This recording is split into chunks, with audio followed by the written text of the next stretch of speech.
Imagine a world where cancel culture isn't just a social media pylon but a 4-hour public torture show, where the crowd cheers as a man's body is systematically destroyed, and his remains become political billboards across a kingdom. This isn't a dystopian fantasy. It's November 24th, 1326, in Hereford, England. Hugh Despenser the Younger, once the most powerful man in the land, stands naked, his body painted with accusations of betrayal and sodomy, a crown of stinging nettles burning into his scalp. Queen Isabella, the woman he humiliated, watches from a royal box, sipping wine as thousands, including children, chant for his blood. Court records and eyewitness accounts confirm every gruesome detail: partial hanging, castration, disembowelment, and quartering, all choreographed for maximum pain and spectacle. This is the story of how one man's greed turned him into medieval England's most hated villain, and how his enemies made his execution a horrifying masterpiece of justice as entertainment. Why did a nation call this justice? What does it reveal about power, revenge, and human nature? Let's dive into a tale that makes modern scandals look tame. If this glimpse into history's darkest corners grips you, hit subscribe to uncover more hidden stories they didn't teach in school. Share this with a friend who needs to know that medieval vengeance makes Twitter mobs look like child's play. Let's explore the past to understand our present, because knowing where we've been empowers us to shape where we're going. In 1316, England is a kingdom on edge. King Edward II sits on the throne, but he's no warrior like his father, Edward I. Chronicles describe him as a king who'd rather dig ditches or thatch roofs with laborers than rule. Enter Hugh Despenser the Younger, a minor knight with a talent for manipulation. Appointed royal chamberlain, he becomes the gatekeeper to the king's world, controlling every letter, audience, and decision. Think of someone filtering every email or call to a president, but with the power to imprison or ruin anyone who crosses him. The Vita Edwardi Secundi notes that no grant, pardon, or appointment happens without Hugh's profit. This isn't just administration, it's absolute power disguised as paperwork. Hugh's rise is a masterclass in cunning. He exploits Edward's emotional dependence, becoming indispensable to a king who craves loyalty in a treacherous court. By 1320, he restructures the royal household to funnel everything through him. Letters from earls like Lancaster, burned. Bishops complaining about corruption, handled personally. Nobles like Lord Berkeley wait months for a brief audience because Hugh holds grudges. Chronicles mention his vengeful memory for slights. The financial corruption is jaw-dropping. By 1322, Hugh and his father siphon off 40% of royal revenue, £8,000 a year, enough to buy castles or fund armies. A merchant, William Deepole, seeks a wool export license and faces a 500 mark fee, 25 times the norm, plus 10% of profits. When he complains, Hugh jails him for disturbing the peace and extorts 1,000 marks for his release. The Vita Edwardi records Edward calling Hugh, "my dear and faithful," even as nobles suffer. This is corruption on steroids. Modern gatekeepers might annoy you by controlling schedules, but Hugh could seize your lands or jail you for a glance he didn't like. It's all legal, backed by the king's seal. But Hugh's ambition makes him a dangerous enemy. Queen Isabella, a French princess with iron in her blood. By 1324, Isabella has been queen for 16 years, navigating politics, producing heirs, and maintaining ties with France. As the daughter of Philip IV, who crushed the Knights Templar, she's no pushover. But Hugh sees her as a threat and launches a campaign to destroy her, not with violence, but with calculated cruelty. In September 1324, he seizes 28 of her estates, worth £20,000 a year, using England's conflict with France as a pretext. Royal clerks storm her properties, declaring them forfeit for the realm's safety. Isabella writes, "I am treated worse than a merchant's wife." Hugh then arrests 31 of her French servants, her physician, confessor, tutors, in night raids without evidence. The Chronicle of London notes, "The Queen wept openly, but none dared comfort her for fear of Despenser's wrath." The worst blow is personal. Hugh takes her children, Prince John, 8, and Princess Eleanor, 6, placing them under his wife's care. Isabella gets one supervised visit monthly, with Hugh's agents eavesdropping. In 1325, He withdraws her escort during a diplomatic mission to Scotland, nearly leading to her capture. His alleged quip, "One less problem if the Scots had done their job." At Christmas 1324, he seats her below the salt, a public insult that shocks ambassadors. Isabella's letters reveal her despair. "I am a prisoner without walls, a queen without authority, a mother without children." This is coercive control, medieval style. A queen's power comes from lands, household, and motherhood. Hugh strips all three, leaving her voiceless and isolated. It's legal, with royal writs and seals, but it's psychological torture.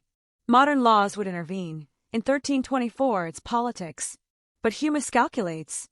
Isabella, with her father's ruthless streak, decides he must be obliterated.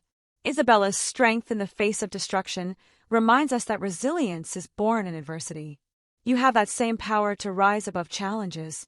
Like and share to honor her fight, and subscribe to uncover more stories of unbreakable spirits. Before Isabella can strike, Hugh's audacity peaks. In 1321, Barons force his exile, but instead of fleeing to France, he turns pirate. The Chronicle of Lanercost gasps. Despenser, who judged others for theft, became the greatest thief on the seas.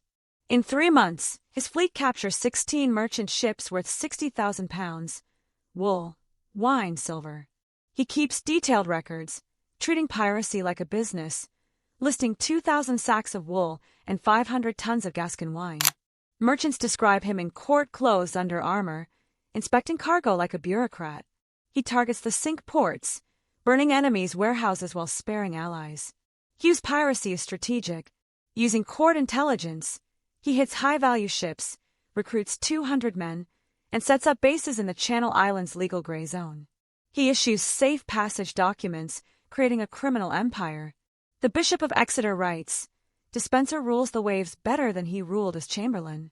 His raids nearly spark war when he attacks Genoese ships, prompting threats to ban English trade. Edward II, plotting Hugh's return, orders the navy to avoid his operations. This is corruption evolved. Today's disgraced officials write memoirs. Hugh became a pirate king. In 1322, Edward recalls Hugh, and his theft becomes industrial. He steals lands worth £12,000 a year, displacing 200 nobles and 300 families. Take Lady Barrett. Accused of treason, she's tortured in the Tower until she signs over her £500 a year estates.